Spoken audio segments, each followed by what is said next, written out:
We're going to begin in this example by removing the headlight so that you can see a lot easier how we're installing the bulbs. We're going to begin by removing the clip that holds the H1 bulb in and then remove the bulb.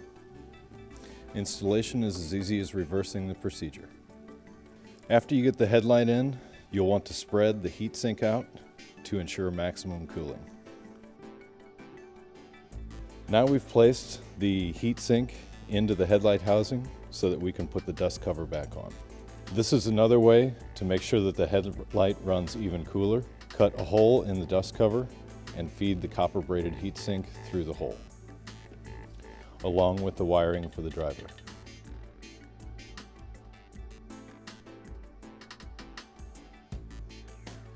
Same thing on the low beam.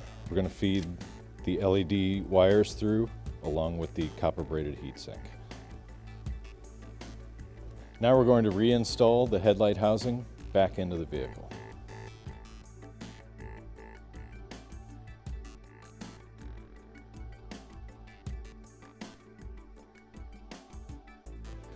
Alright, so here we've wired up the low beam driver to the low beam wires from the car, and then we've got the high beam driver wired up to the high beam wires from the car.